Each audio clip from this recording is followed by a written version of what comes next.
There may be no team in Major League Baseball that needs this All-Star break more than the Orioles do. But luckily, they're not headed to the break on a six-game losing streak. They got a little luck and beat the Yankees on Sunday to avoid the sweep. I'll recap all three games of this weekend series coming up on this episode of the Locked On Orioles podcast.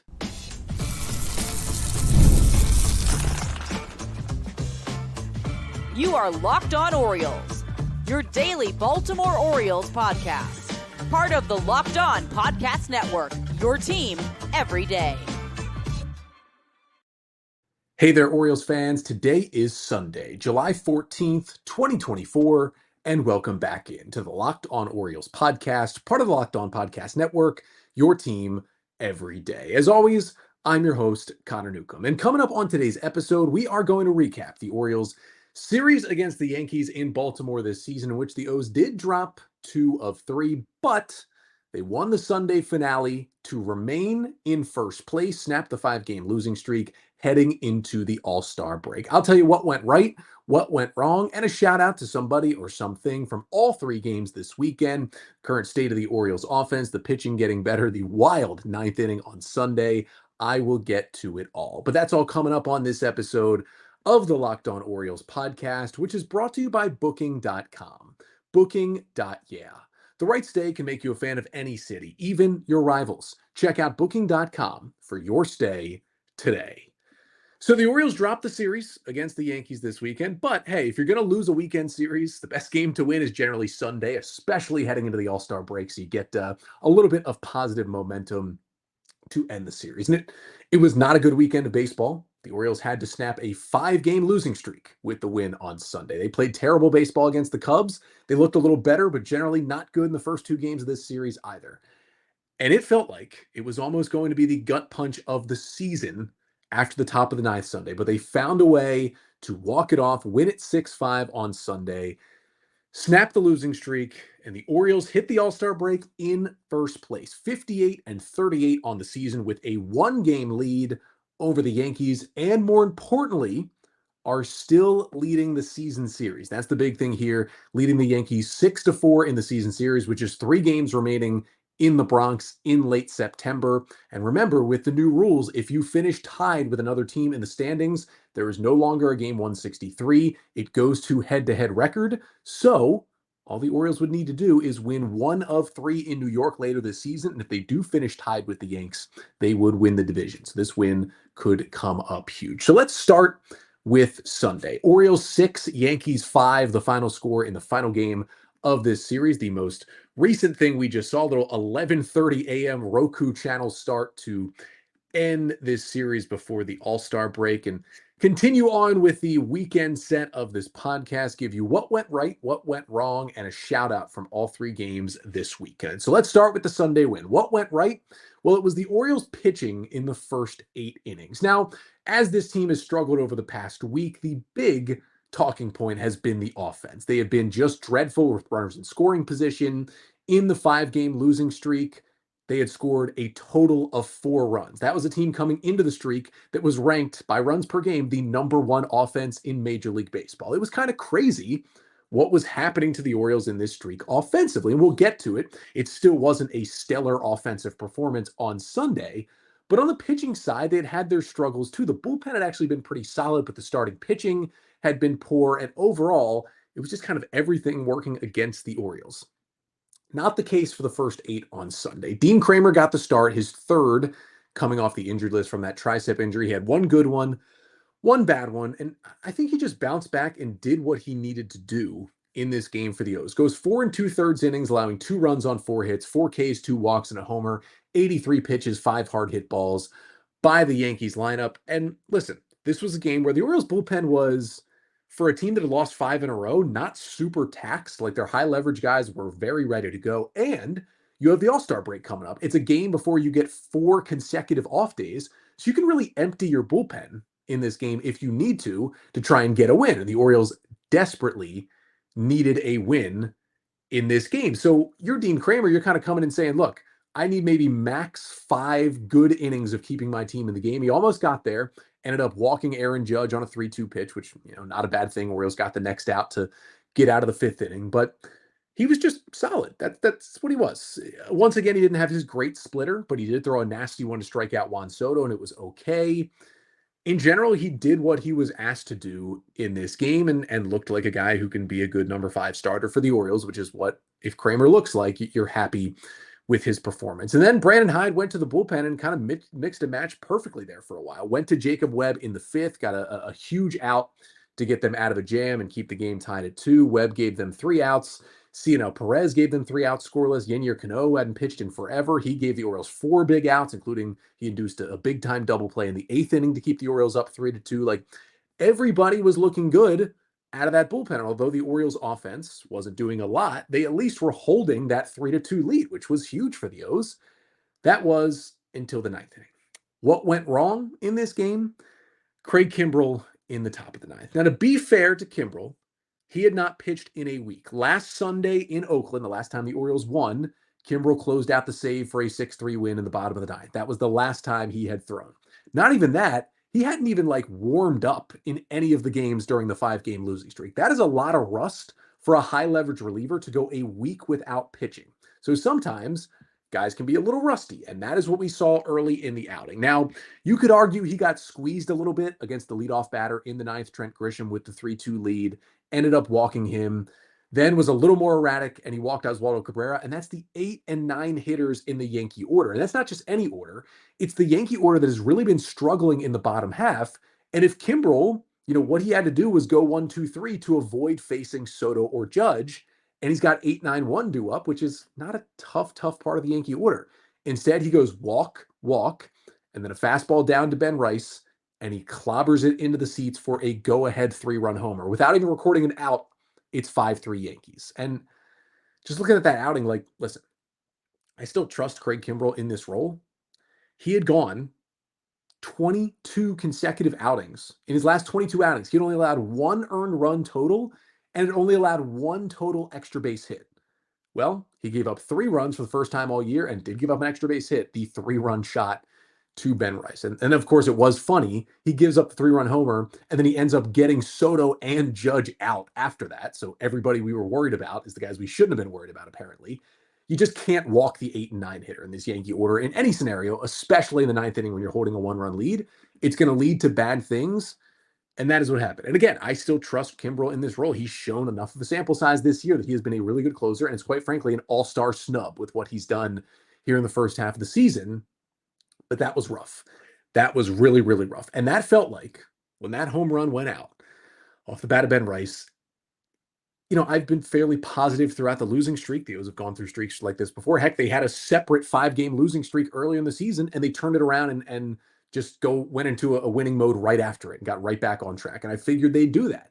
But the offense was still sputtering, and I was just like, you know what? Sometimes when you have a losing streak and your offense is struggling, you just need your pitching staff to shove, and you need to win like a 2-1 game, or in this scenario, a 3-2 game, just to reset yourself. And especially going into the All-Star break, you're like, this is a perfect time to reset. And instead, you hit that 3-run homer, and you're like, this is going to be a 6-game losing streak. They're going to fall into second place into the All-Star break, and things are going to be really bad. But that's not what happened.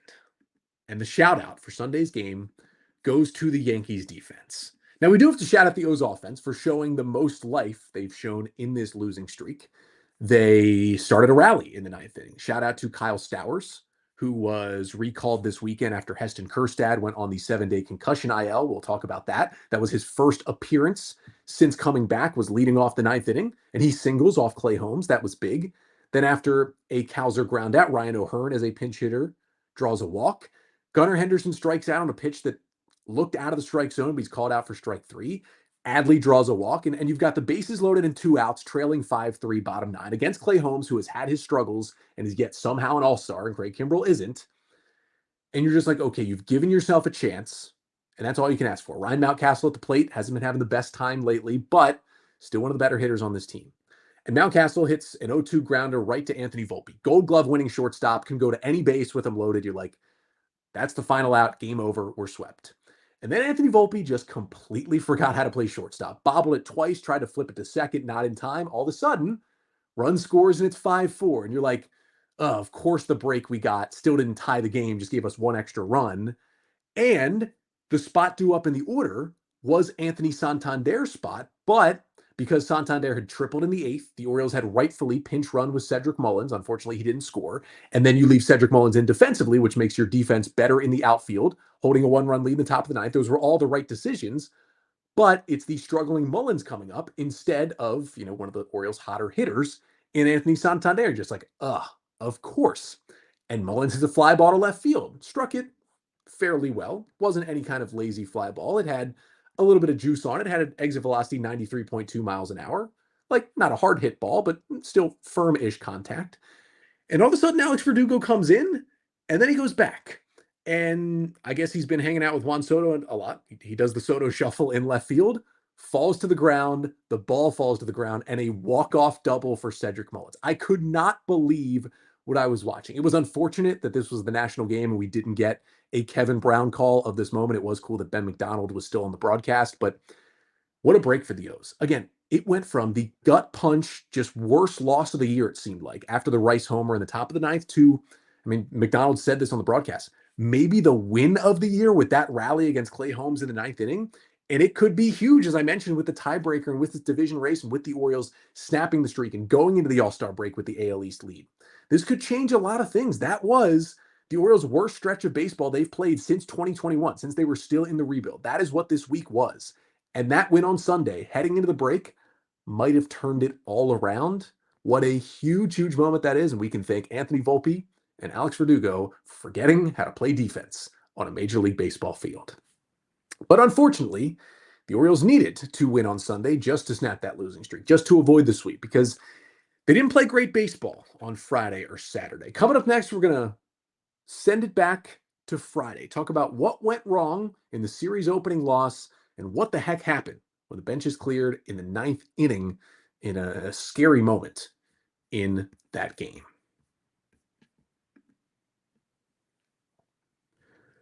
But first, this episode of the Locked On Orioles podcast is brought to you by Booking.com. Booking.yeah. With summer travel heating up, especially travel for baseball games, it's time to explore those U.S. cities you always secretly wanted to learn more about. Yes, we're talking about your rival cities. With hotels, bed and breakfast, vacation rentals, resorts, and so much more on Booking.com, you might just find your perfect stay, even in your baseball rival city. Now, the Rangers and the Orioles aren't classic rivals, but there's a little animosity after the Rangers came in and swept the O's out of the playoffs last year. Well, that is where the Orioles go next. They head to Arlington coming out of the All-Star break on Friday, and could be a kind of a fun trip for you if you wanted to go to the All-Star festivities and then just stay there in Texas and see the O's Rangers series. Check out the Dallas, Arlington area next weekend for that series. They've got hotels that look over stadiums, family-friendly resorts. Booking.com has so many choices for your summer travel this season. The right stay can make you a fan of any U.S. city, even your rivals. Book today on Booking.com on the site or in the Booking.com app. And today's episode of the Locked On Orioles podcast is also brought to you by Supply House. You can get supplies from the site that's made for the skilled trades, supplyhouse.com. Supplyhouse.com is the reliable way to order plumbing, HVAC, and electrical products online. Their easy-to-use website is packed with helpful resources and the latest product info to help you get the job done right. Shop a complete inventory of over 200,000 parts from over 400 top brands and get your order delivered right to your door with fast shipping from coast to coast. Need help with an order? Get expert support and industry-leading service from the friendliest folks in the business and talk to a real person every single time. Pros in the skilled trades can get a competitive edge by joining SupplyHouse.com's free Trademaster program. Every Trademaster gets access to a dedicated phone line, free shipping, and discounts on every order. So join the thousands of trade pros already benefiting from their free membership at supplyhouse.com/TM and order plumbing, HVAC, and electrical supplies from anywhere with just a few clicks at supplyhouse.com.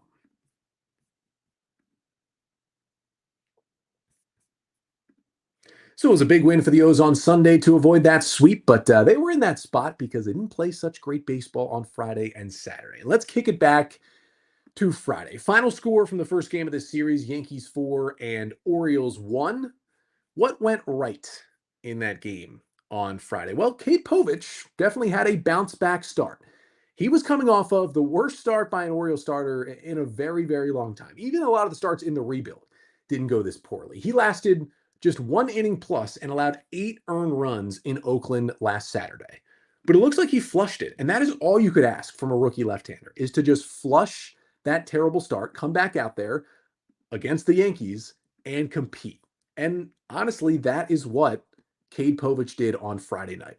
5 1/3 innings, 3 runs on 5 hits, 6 Ks, 5 walks, and a home run allowed to the Yankees on 97 pitches. Now, the first thing that sticks out is you just can't be walking 5 batters. And even if he was at times kind of pitching around Aaron Judge, which I'm totally okay with, you can't walk 5 batters. He's now started against the Yankees twice, and he has walked 5 batters against both of them. The command issues are still the number one problem for Cade Povich. But even with 5 walks against the Yankees, his cutter was devastating. That pitch was nasty. The Yankees had no idea what to do with it. 7 swings and misses on 9 swings by Yankees hitters against the cutter. Despite the fact that it wasn't in the strike zone, he threw 17 cutters, and only 4 of them ended up within the strike zone, but they were just chasing it left and right. It was kind of crazy to see. Didn't really matter. Cade Povich got him with that cutter. He was able to at least be in the strike zone enough with his sweeper, with his fastballs when he would throw them. Like, yeah, he made a really bad 0-2 pitch and hung one to Aaron Judge to allow a solo homer. He didn't have the best first 2 innings, but it was much better. He loaded the bases in the first, got out of it. He gave up 2 in a tough second inning, but instead of letting it all snowball like it did in Oakland, Povich responded. And he was able to go out there and put up a scoreless 4th inning and put up a scoreless 5th inning and get an out in the 6th and really pitch better and better as the game went on. And that's kind of all you can ask from a guy like Cade Povich in that spot. Now, however, he was still optioned to AAA after the game Friday. It was optioned on Saturday. Now, many might think with that move, as it was Vinny Nittoli who came up in his spot on the roster, that, the Orioles are just seeing all these walks, that they're not believing in Cade Povich. It's not really the case here. It's more about the Orioles were able to work with an extra reliever on both Saturday and Sunday to finish off this series.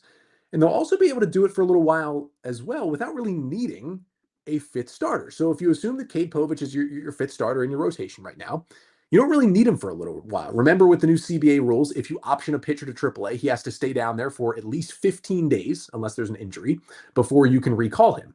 So first of all of the days in the All-Star break count in those days, which is why you see more and more guys being optioned a little before the All-Star break, because you can send them down for a reset, but they miss less games because those 4 days in the All-Star break, they count as days, but there's not games being played. It's kind of a little bit of a workaround in the system. But Povich will go down. And I'm sure they'll have him, he'll probably make at least one start in AAA. They'll have him work on the walks issue, work on the command. And 15 days later, it'll be July 28th. That is when he can come back to the bigs. Sunday, July 28th, when he's eligible. Now, as a number 5 starter, they, in theory, wouldn't need him until the 5th game coming out of the All-Star break, because when you get those 4 days off, you can reset your rotation. Like Corbin Burns most likely will pitch Friday night in Texas, then Grayson on Saturday, and they'll go from there, probably Kramer on Sunday and Suarez after that. But they have an off day next Monday, July 22nd. So after the 3 games in Texas, they have a day off, and then they go to Miami. So if they're going with a 4-man rotation, you can still do that, because you would have your 1, 2, 3 go Friday, Saturday, Sunday. Say it's Burns, Rodriguez, and Kramer. Off Monday. Albert Suarez pitches Tuesday. Then you get to Wednesday. Theoretically, that's the number 5 starter. But because of the off day, Corbin Burns, who pitched Friday, would be on regular rest, because he would have Saturday, Sunday, Monday, and Tuesday off. And you could start him on Wednesday, and it would be the same thing for a lot of your other starters. You would have then Grayson Rodriguez on regular rest, and then you would have still Dean Kramer on regular rest, and you could kind of move guys forward in that scenario where you have Burns go Wednesday, and then on Thursday, and then on Friday. Now, the only time it would become an issue is on Saturday, the 27th, is when you would technically have Albert Suarez's spot coming up in the rotation, but because he would have pitched on Tuesday, he would not yet be eligible to come back. But if you can get through that game, the very next day, Cade Povich would be eligible to come back to the big league. So essentially, you're looking at one point where you need a 5th starter, and maybe the O's can call someone else up to kind of make that start right there and still make their way through. So you're not really missing much if the plan is for Povich to rejoin that rotation as soon as he can. Now, what went wrong on Friday? Well, the situation in the ninth inning is what went wrong right there. Orioles down 4-1, 1 out, ninth inning. Clay Holmes pitching in the rain. Rain was really picking up. And on an 0-2 pitch, he hits Heston Kjerstad in the head with a 97-mile-per-hour sinker. Now, first and foremost, let's get this out there. That was not intentional. No way are you putting a runner on in a save scenario in a division game at that point. The ball was slick. It was raining. It got away. It hit him in the head. Clearly not intentional. But as I've talked about before on this podcast, especially when this situation came up between the Orioles and the Yankees the last time, Kjerstad and the O's and Brandon Hyde have every right to be upset in the moment when your player gets hit in the head with 97. You're worried about their health, their safety, and you're pissed off that a major league pitcher who's a closer for one of the best teams in baseball doesn't have enough command where he doesn't hit your guy in the head with a 97-mile-per-hour fastball. Totally fine. I said it back in New York when Aaron Judge and Gleyber Torres got hit on the hands against Orioles pitchers. I said, listen, they have every right to be upset in the moment. Some of your best players getting hit on the hands where injuries happen. But it is up to you as the adults in Major League Baseball to, once you get into the clubhouse and start thinking about the situation, what happened, cool down a little bit and realize, okay, they were not throwing at us. It was a tough situation.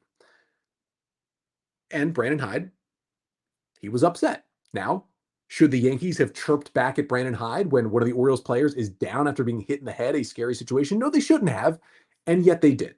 And that is what caused Brandon Hyde to charge at the Yankee dugout. The bench is empty, and we had a little skirmish before the things got broken up. Brandon Hyde was thrown out of the game in the ninth inning.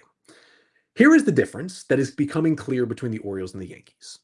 After Torres and Judge were hit back in New York, the Orioles clearly threw at Gunnar Henderson the next day. It was clear as day that Victor Gonzalez threw a pitch at Gunnar Henderson's head because they decided not to handle this like adults and decided to handle it like children. And the Orioles, the much younger team, they don't care about this unwritten rules BS, as I've talked about. They handle it like adults. They go out and try to win the next baseball game. The Yankees do not. The Yankees are chirping at the Orioles when a guy is on the ground. The Yankees are throwing at Gunnar Henderson. This is why I love the Orioles and the way they operate and the way they handle themselves, and why the Yankees act like clowns. Because even with the Orioles in this horrible slump, they've got to be frustrated in that dugout. And some of that was Brandon Hyde letting out his frustration, but they didn't let that lead to a giant brawl and throwing baseballs at the heads of Yankees players the next day. They didn't do it. They went out there and they tried to win a baseball game the next day. Unfortunately, you have a situation like this where Heston Kjerstad, he's got to go on the concussion IL. He was initially in the lineup on Saturday, but then was a late scratch when he wasn't feeling great. They called up Kyle Stowers to take his place, and the Orioles lose probably their hottest hitter at the time on the 7-day IL. Now, again, the All-Star break works in the Orioles' favor, and he'll be eligible to come back at the end of next weekend in Texas, and hopefully he barely misses many games, and he does return next weekend, but tough break for the Orioles. But again, Hyde has every right to be that upset in the moment, and then he cools down after the game, and the Orioles said, they said it, Hyde said it, we knew that they were not throwing at us in that spot. He knows it, and for some reason, the Yankees can't put their minds together to realize that in the last situation, and they continue to escalate everything. Hopefully, the right side of this will prevail. The Orioles will not only continue to act like adults and handle themselves like adults and win on the field, but will also win this division. And maybe things like that. Remember when Gunnar Henderson got hit in that Yankee series, his run turned out to be the difference in that second game. The hope was that was going to be a spark plug. Maybe eventually it was on Sunday. Now, the shout out on Saturday, the shout out is to Birch Smith, who was called up on Friday to join the Orioles roster as Dylan Tate was optioned to AAA. And he came in a 3-1 game. It wasn't a huge spot, but he retired all 4 batters he faced in the Yankee lineup out of the O's bullpen with a couple of strikeouts. Only took him 13 pitches to do it. He was cutter curveball heavy. He was much more fastball heavy when he was pitching out of the Marlins bullpen for a good chunk of this season before he was released. I was kind of impressed by Birch Smith. Like, maybe he's a find that could help out this bullpen. Like, shout out to him in that outing on Friday, but unfortunately, with the skirmish in the ninth and everything that happened, Orioles couldn't pull out the win. So they turned to Saturday. Could what happened in the ninth at least spark them to a win Saturday and then the losing streak? Well, it didn't really do it. They were kind of flat Saturday too. And I'll talk about that game to finish off the pod coming up next.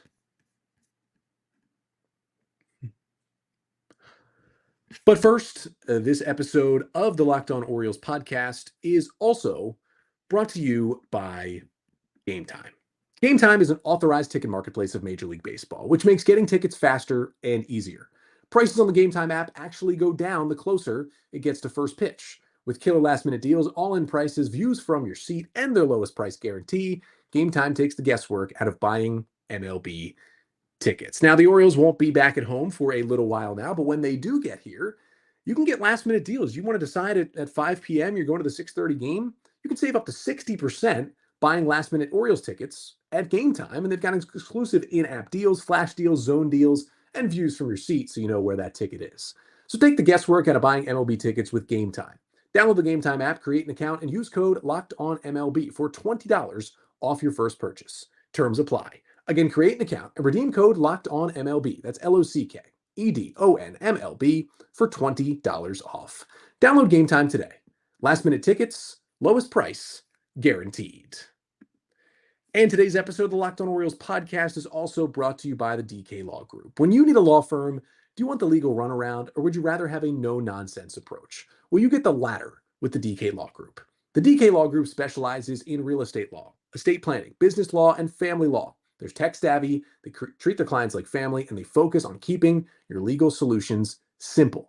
And one of the things you'll quickly notice with the DK Law Group is their transparent pricing. They believe in clarity and cost, and no one should be left in limbo. So contact the DK Law Group today at dklawmd.com.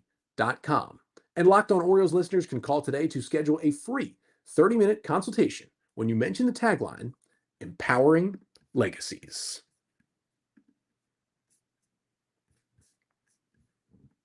So one more game to recap here. Just wanted to quickly talk about the Saturday loss as well, because unfortunately what happened in the ninth on Friday didn't quite ignite the Orioles on Saturday. Lost that one 6-1 that extended the losing streak to 5 games at that point. Also evened up the standings in the division, losing 6-1. Now, what went right on Saturday? Well, it was the quality of contact from the Orioles bats. Now, unfortunately, they still ended up with only the 1 run to show for it in that loss, but they put together 8 hits in that game. They drew 1 walk as well.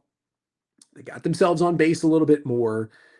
And although they didn't look good at the plate, and it still put them at 2 runs in their previous 4 games, they had 11 hard hit balls, which was the most they had of any game during the losing streak, and actually includes what they did on Sunday. The Orioles only hit 5 balls hard on Sunday. They just got a little luckier, obviously, with the Yankees forgetting how to play defense. Like this week, that was their best performance. 11 hard hit balls. They had 17 of them against the A's in the win last Sunday. Then they just couldn't square up the ball at all.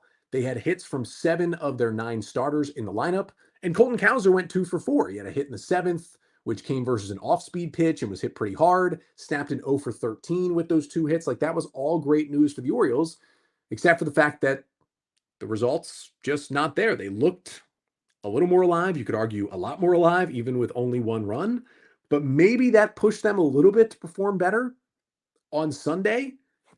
It was kind of grasping at straws because it was another tough loss, but you at least saw the Orioles make some good contact. They went a couple of days there where it wasn't even like it was bad luck outs. It was just outs, like no juice, no energy, no hard contact, nothing. At least we saw that on Saturday. Now, what went wrong? Well, it was Grayson Rodriguez. And it was just a really, really tough start to this one. He gives up a 2-out RBI single in the first inning to Gleyber Torres on just a dribbler up the middle that just somehow it didn't have enough speed for Gunnar Henderson to get to it and make the throw for the final out of the inning.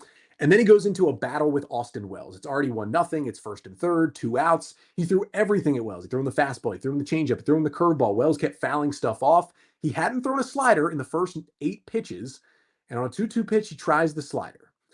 Now, for Grayson, that seemed to be one of those situations where it's just like, I should just throw something else just to get him off balance because he's fouling everything off. Rodriguez has only thrown 27 sliders to left-handed hitters coming into that start on Saturday. That's barely any. He only throws that pitch to right-handers. Now, the lefties only had 1 hit, a single against Grayson's slider all year, but it's just because he barely throws it because it kind of doesn't have the data that plays well against lefties. And unfortunately, Grayson tried to just toss one in there to mix up the timing, and he hung it right down the middle, and Austin Wells destroyed it for a 3-run homer onto the flag court, and immediately it's 4-0 in the top of the first inning. And even if the O's offense had a better showing on Saturday than they did, with the way they were playing, and you go down 4-0 before you even pick up a bat, just had to be absolutely demoralizing for that Orioles team. I mean, at least they got a run home. They've been shut out, a couple games. At least they got a run home on Friday and a run home on Saturday. But, RBI triple from Ramon Arias. O'Hearn tripled Saturday and came in to score. Like, that was nice to see. But Rodriguez just didn't have it.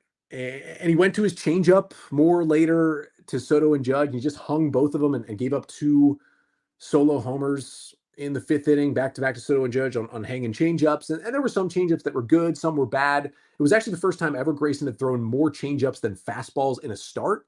But when you hang enough of them, and there were still some really good ones, but when you hang enough of them, good hitters will do damage. He hung them, and that's what the Yankees did to him. And that's why the Saturday start was 5 innings, 6 runs, 8 hits, 7 Ks, a walk, and 3 homers allowed on 91 pitches. Just did not have the good stuff. And the bullpen did a good job. Webb, Aiken, and another guy we'll get to of keeping it where it was. But yeah, just a tough one. But shout out on Saturday to Vinny Nittoli. Nittoli, a right-handed reliever who the Orioles signed to a minor league deal last week and then was called up Saturday to replace Cade Povich on the active roster to give the Orioles an extra reliever.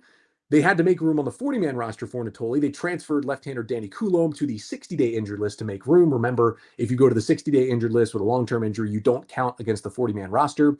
This doesn't change anything for Coulombe's eligibility to come back on the 60-day IL. He is still eligible to return on August 10th.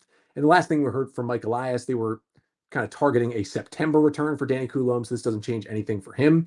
But Nittoli came out of the bullpen, and yeah, of course, it was a 6-1 game. Like, we're not talking high leverage scenarios for Vinny Nittoli, but 2 scoreless innings, 1 hit, no walks, and 2 strikeouts on 25 pitches against this Yankee offense. That cutter, he's got this kind of herky-jerky sidearm delivery from Nittoli.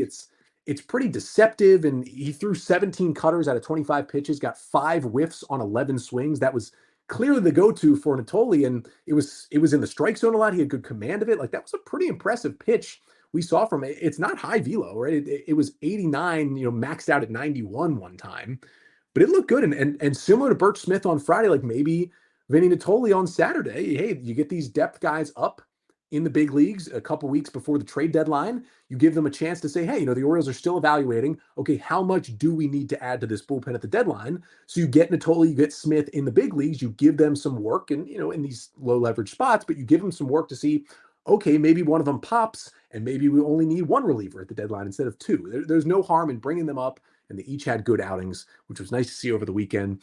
Unfortunately, the O's couldn't win the series, but they got the important one. They get the Sunday game. They stay in first place. They avoid the sweep. They stop the losing skid, and they get a much, much, much needed All-Star break starting on Monday. But there's also a lot going on during the All-Star break, and that's why you're getting an episode here on a Sunday, because for the first time, I'm actually doing 6 episodes of the podcast this week. Every day, Sunday through Friday, you will get a new episode this week, because even though there's not games going on, there's a lot to talk about. There's this Yankee series. There's the MLB draft, which starts tonight here on Sunday night. There is the Home Run Derby and the All-Star game. And there is a lot of previews of the trade deadline, because we are just over 2 weeks away from the deadline. So I will be back with another episode tomorrow, a Monday pod, which won't come out at its normal time in the morning. It'll be more of an afternoon to evening release on Monday. We will talk about the Orioles draft picks from the first 2 days. Remember, they have picks 22 and 32, along with their second round pick on Sunday night, then rounds 3 through 10 of the draft on Monday afternoon. And Monday evening, I'll get you something you need to know about all of the players, all 11 players they bring in on the first 2 days of the draft. That is coming up again Monday evening on tomorrow's episode. But until then, I'm Connor Newcomb, and this has been the Locked On Orioles podcast, part of the Locked On Podcast Network. Your team every day.